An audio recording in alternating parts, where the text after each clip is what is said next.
Hey guys, Mayam Kurumjari. Sidi live talk se YouTube live talk dabu kuire. Okay. Masul tongam hello. Okay, hello. PK channel na haying Ningol sako buga mari dena na online gi oiba Ningol photo contest ma tongna bagi hona jari. Sida mayam na Ningol sako buga mari lena na Ningol sako bu mari lena ba photo sing ohum thagat pirakada bane hatare ko. Hariba photo thagat pirakku matamda isagi details sumna address phone number sumna thabirakada bani tuga sai thagat pirakba photo sing do loina adudagi contest tong han ba hatare mayamna serena isagi serial number do khanbirakba aduga isagi comment da mayamna comment khwadi yamna pibirakpa aduga masingdagi khangasagi hatare mamangda ahan boina amu pangthok chakre online photo contest PK channel na hanak sina anirak subani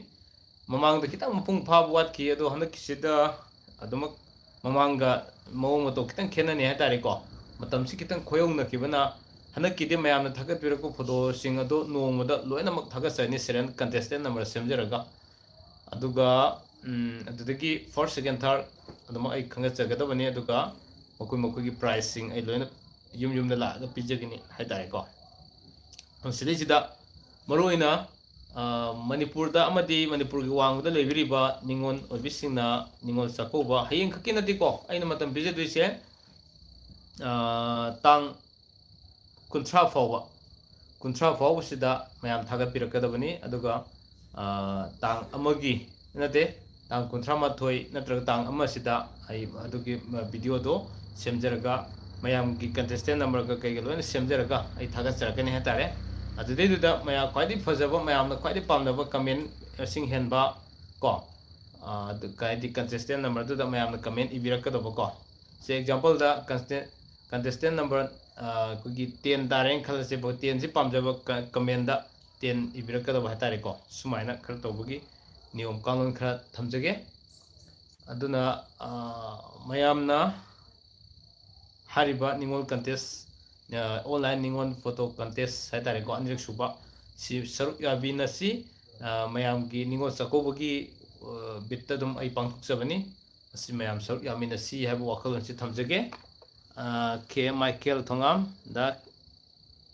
KMC okay adu mayamna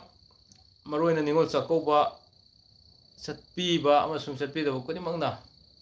LS Ningol sakobu mari lenaba adugi mawong matawda masa gi hajasing jaba design mawong amomda haidare ko photo si khwadi phajaba photo design khwadi haiba photo digi dress chunaba su khanjagani adugi mayamne light share yamba ko comment haidare comment sida light share nati comment sida adugi si koi khangachani adu mayam saruk yaminasi Ningol photo contest sida saruk loina yaminasi haiba wafam thamjage ahan bagida first second third do aina matamda dadi yum chatpa ngamdana GP da kapchakhibane hatare handaki oinadi first second third winner oiraba singdo ai lam arapo orasu anakpo orasu loina ma yum da chachagani haiba wafam thamjage aduga outside Manipur orgadi GP da kapcharakane hatare price to ko sumai thamjage duga mayam ngasigi live sida hayeng mayam sakoba satpiba matamda kichat mi amata laktebo hoi lakchani da okay aduna asum sahi khuding gi pangthok na bagi damak channel sina sahi khuding gi pangthok sagani aduna hanaki anirak suba lere anek mathang dagi damki hana chawna su fajane pangthokani haiba simusu thamjage do maruksida do mayamna hangbeningba wahangsing hangbiro yam kuire live to mayam unataba ko aduga kugi November thadi di mayamna pambiba blog so dum ai fajana thakasarani hatare October 4 simadi fajana ngamdre adubu ngamdaba taragasu chayolgi rasipol de dumuk chang naina thagachari ko nan chayolgi rasipol du ai online photo contest ki se khra makhede du panjakrabani aduna matam sangna video thagakhidabna maram oraga mayamna su dumak ai video se surprise ona lakpo siga khangnadaba khrasu dumak yawgin hetare ado sa sa na khangbi ba yawhaning ba mi ching leraga su dumak pau pibiraga at least photo chako ba saktu matamda any mong mato apama mong mato omda photo om se manadaba photo om se kapirakadabani aduga aigi number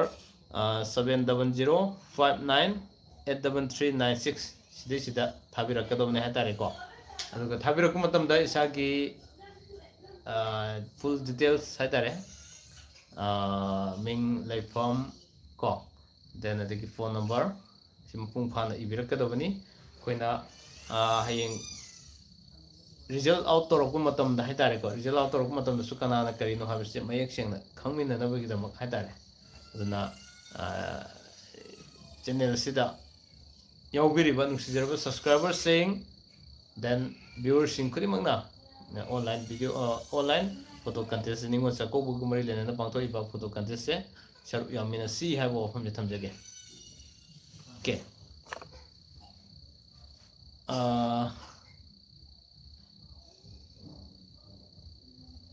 yamdi kuire aisi mayam unagidabako tabuksi yam chin haitare adubo hanakti mayam khambirakiba topic am lay ayam loina prepare tawjirabani aduga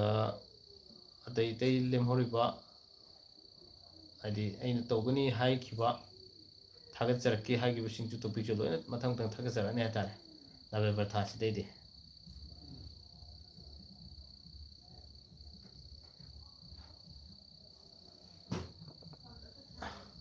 Punsiron, good evening, Ibong. Okay, good evening, Punsiron. Ayam nungai Punsiron YouTube channel lakpiba mayam aigi channel sidi chang naina thagat pungam gidre du Punsiron ki YouTube channel se every Manipuri ki YouTuber makai ki keno se mangon da subscribe to hatare yam samba ma aduga magi videos yam yeng nungai magi video singsu yeng nabu ki damak makhan makhan gi nungai raba entertainment oiba di sei no mai gi ko kana kana raba yamna thagatpi bani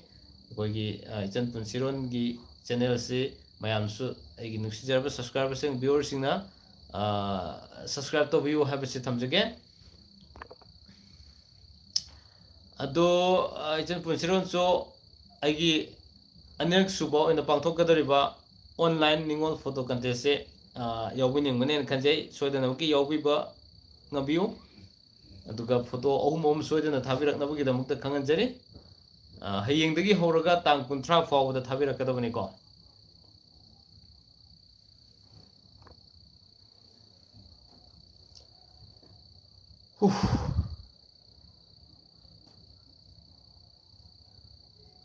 okay adna mayamna hangbiningba wahang lerak sadum hangbiro live tadi yam kuina tharodrabanina midi yam thoroktre ko timing si jo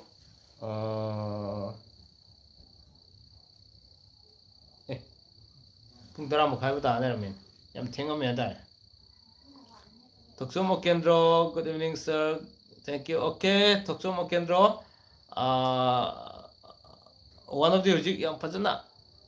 aigi video kadimak yengbiriba ko regular subscriber mani aidi hanakti sakogdre baba mama masa ngamnudre adugini sakogdragasu sakobagi post ama sakog mari lena any post ama sum thabiro yai kasu kaide ai chakoba chatpa amasung chattaba adudi aina uba natre ko chatragasu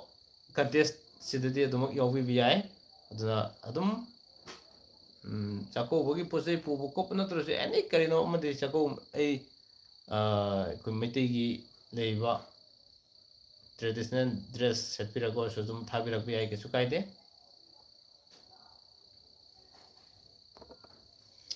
okay mayam gi wahang piki gi pokum horse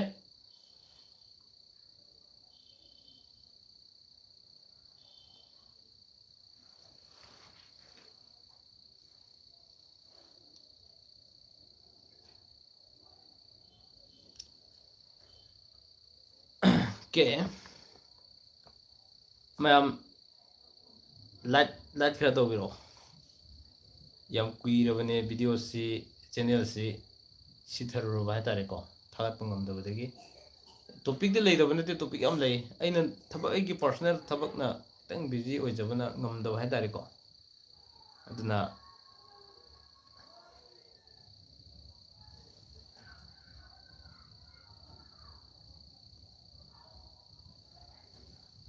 okay.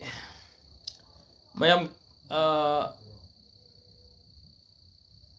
cham chamba sidi yaw matam da paisa tinga da bana te ko. Single sagi ningo chako chapa photo to khak thabira lore. Photo umum thabira lore.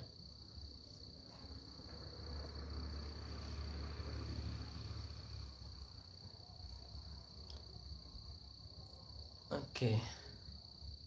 Sidi live se am to in thara nei ta. November tha ko. Inga ku matam se live thabe am no ai ta. Kung se kai le kai de gi no. Okay. Ai Herok Patu de gi ne Patu maning ne kai de gi. Thawal district. Ai gi phone number am kai jage WhatsApp number ko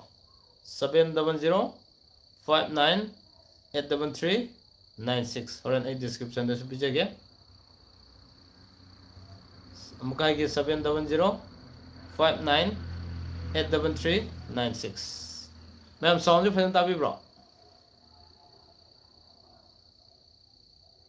Herok se karamba ibudo evento na kon mage ani lay ikop ning tho ga adagi nakan number of na yoning tho ani na kole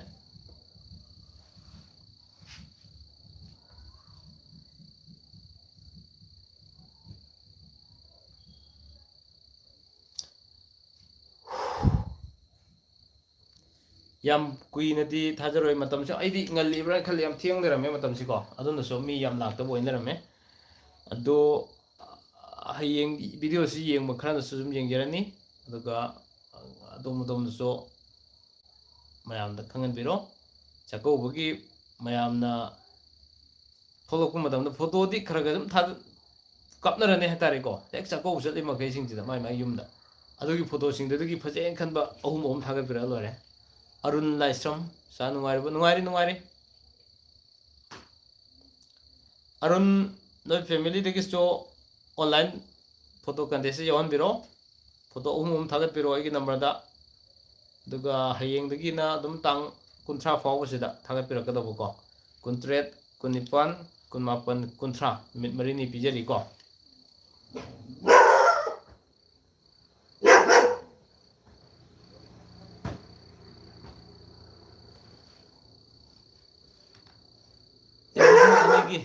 ꯑꯩꯈꯣꯏꯅ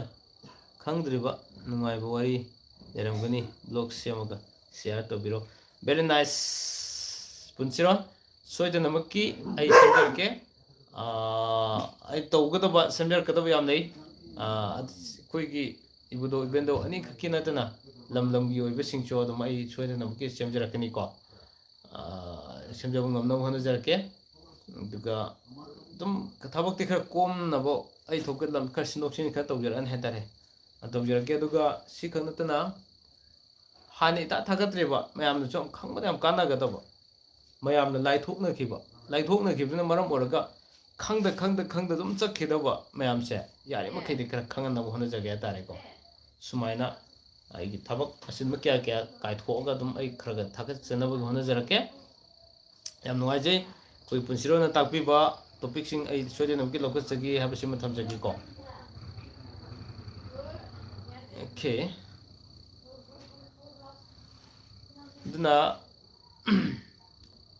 सेंगबो वाटप्रो ma'am video से live से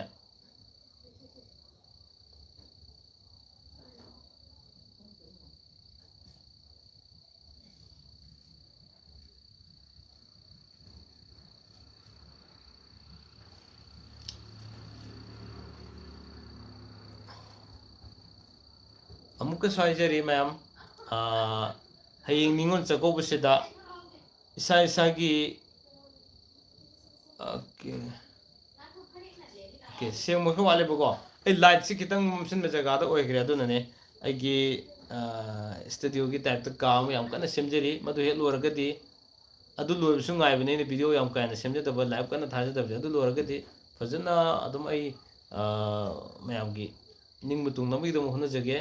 green screen पाकपगा आई लेजरबने हेतारे को blog सेम मतमदा मयाम पाम पाम टॉपिक सिंग मोंग मतो याम मोंग ताना सेमजनबगी दमक को अयाम बाई पोत लेसन याम खर लेसन जरबने सिगी मरक्सिदा मरोइना अखोगी सके थमजरिबा निंगो चकोबा चटपा हाइबसे हजिकी मतमदे मिपुम खुदिमक अखोगी हैंडसेक से अयाम पाइनरबनिना हजिक मतमसेददी चटप खुदिम सेल्फी तौनब खरा अदि फोटो खरा कापदी कंपलसरी तौरने तारे अदुगी युम दा चकोबा चटनबगी दम फोटो कापसिंगदो मदुसिंदु कमाय तौने है मतमदा ख्वाइदगी फजेना खनब फोटो ओम दी अगी नंबर दा हाबदी 700598396 हाइबे नंबर सिंग सिदा हाइबे नंबर सिदा थाबिरकनबगी दमकता हेदुना खंगजरी अदुगा थाबिरक मतम इसागी मिंग लेफम एड्रेस मपुंग फान थाबिरकदबनी हाइबसे मथमजगी को ओके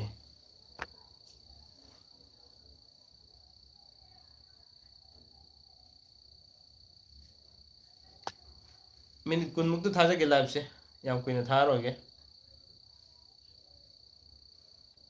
तो टॉपिक अमगी मरम नंगांग न तबनिंग को नंबर दो मुक तंगा ओके हाइजर के सोन नंबर आई होरन कनो दसो टाइटल कनो दसो पिजरम की को 700598396 नंबर अमुक हाइजगे सिदी आइना कंटेस्टेंट नंबर सेमजरक्तोइसे हान पिरकपुदुना कंटेस्टेंट नंबर 1 अनि सुबो पिरकपुदुना कंटेस्टेंट नंबर 2 सुमाइना तुम सेमजरकने हातारे को फर्स्ट कम फर्स्ट सर्व की मतुंग इना हातारे अदुगा ता कुंथ्रा फाउसिदा मी यामना थागस पिरकपु तारगसो मी यामना तुम सेमजगन को अदुगा मी यामना याम खिबो तारगनि याम खिबदि मतुंग इना अनि थोकने हदि मोम सुम तौजरके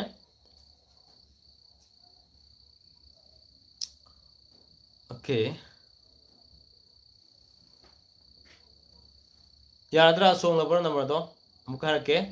700598396 मुखाय के 700598396 मैम यानी को तो अदुम पुंसिरो चैनल दसो खरा सुम एड तो बिरो कलेगे फोटो हाइसिबो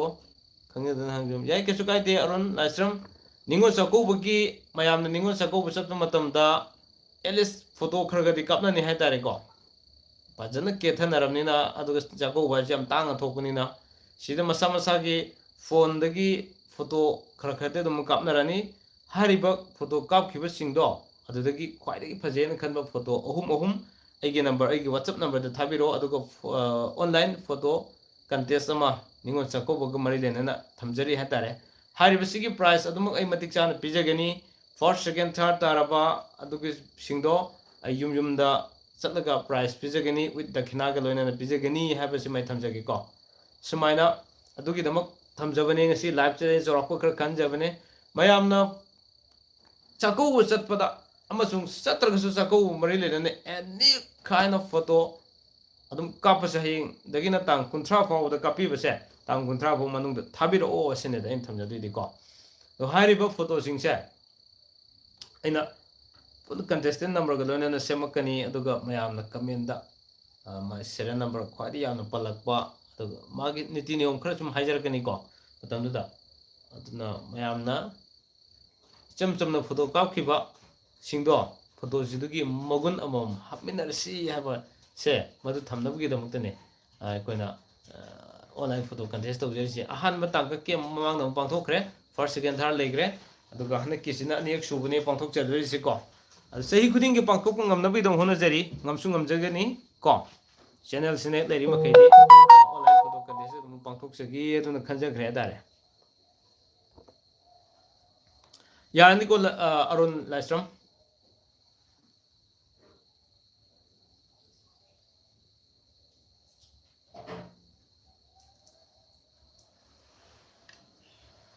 हम फजबा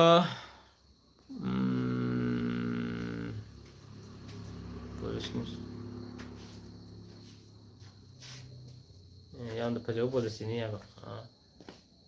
oh mane mane adum mayam ki ningol sing ki interest ningol chako bu mari lena sig interest tum tok jabane da ko aduna mayam aduma saru ya biyo khang da sing chu khangan biyo toina sigi mayam ningol sing interest tum tok jabane sahi khuding to bu ngam no hona jani sahi khuding ki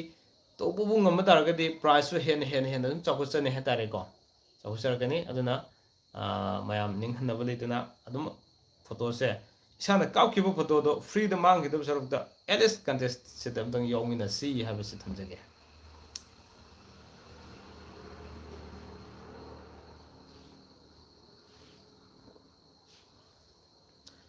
अतै any doubt like दि खंगमिनिंग बा लेबा अदुम हाबिरो ma'am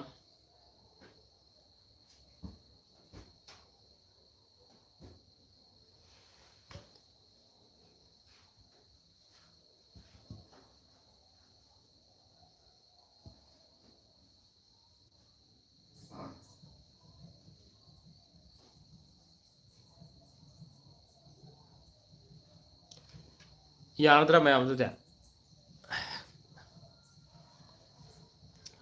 finally आई अमुतंगा last ले आई अमुता हाइजगे पीके चैनल ना अनेक सुबोना पांथोक चरिबा ऑनलाइन निंगोल फोटो कंटेस्ट निंगोल चकोबग मरी लेना अनेक सुबो पांथोक चरिबा सिदा हयेंदगी होरगा तांग 30 फाव सिदा मयामना फोटो से व्हाट्सएप ता थारकदबरा हो माने माने सोमोला थांग थिंगोम व्हाट्सएप ता थाबिरकदबने अदुम खोगी डॉक्यूमेंट फाइल थाबिरसु याइको तबुतबु फोटो थाबिरक मतमदा मिंग लेफम अदुगा एड्रेस फुल डिटेल्स पपुंग फान इबिरकदबने हतारेको तो हान पिरकुदुना कंटेस्टेंट नंबर 1 सु लाक्चनी अनेक सुबुदुना कंटेस्टेंट नंबर 2 अदुमाइना सेमजरकनी हतारे तांग 30 की मतुंग द पिरकु मकैदि लौजरोइको सांग अमदा नुमित मरिनि थमजरबने हयेंदगी होरगा दुम तांग 30 फोबसिदा पिबिरकदबो मैम को दुमाइना युमद एनी कापिरको फोटो मखैसिंगसे फोटो अहुमदुदि खंगत बिरगा मयामदसु दुम सिगी कंपटीशन यावबगी तंजादा लौजगे दुगा चैनल सिना पिजगदबा प्राइस का लोनेना दखिना असिसे लौबु ngamnabino honamina si abisi thamjage tare le mathakta samga tainaraga samru tungbase ke haige laibuk mathakta samru oi thangba je thangba haba ma kitang yado ma darka le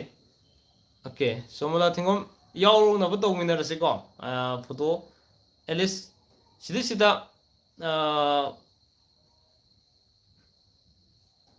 mau khaktan yaugdom ne haba leite le sabisu dum yaug yai ningol sako boga mari lena photo contest sida ko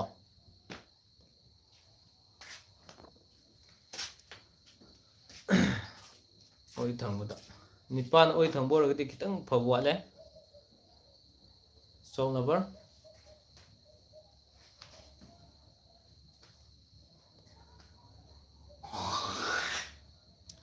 duna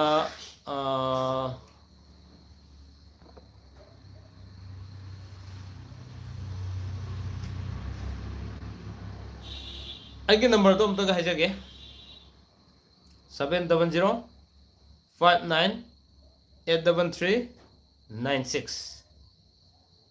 number हमका 700-59-833-96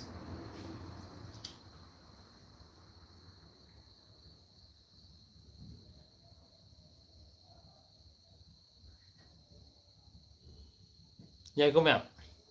सिदसुम थाबिरो यारे मखै document file थाबिरो बो अदुना खरा सेंगनी document file दा photo अहुम का खनबिरो को photo अहुम दे हेन पिबिरो photo को आई को अहुम का खंगा जनी है तारे के को अदुगा फोटो यामना थाबिरो को मखै गिदी रिजेक्ट तोर को से nakong ni bukta sumbu thum nakong ni thoi na kai ba leite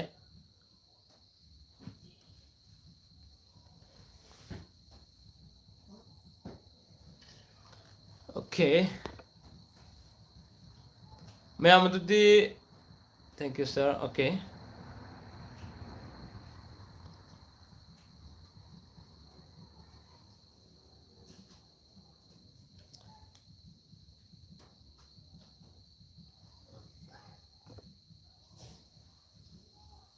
mayam hangbining mun lerasu hangbiro ai live si loisin dore ko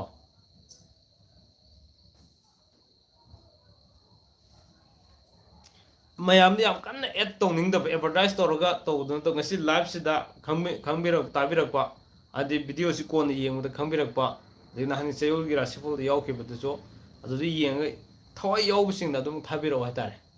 to yeng da bo khang da bising jo adum khangan biro mokoi ji yaw jesunu to yaragadi mi khram tanaragadi faiduna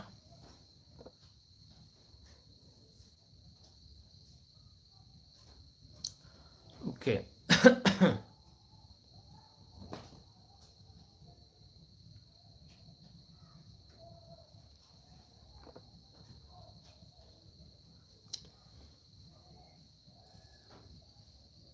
Jadi mayam live si loisin da sira kamai tawa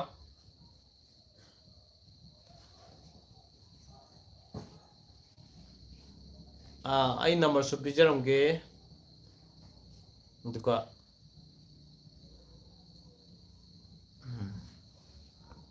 description dum hapjarage numbers mayam thabiraknaba ko whatsapp number dum ai thajarage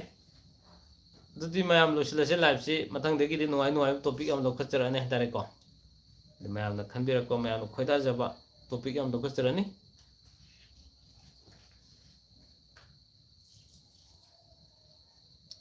yarani ko dudi mayam okay everyone good night bye saruk yaminasi mayam ko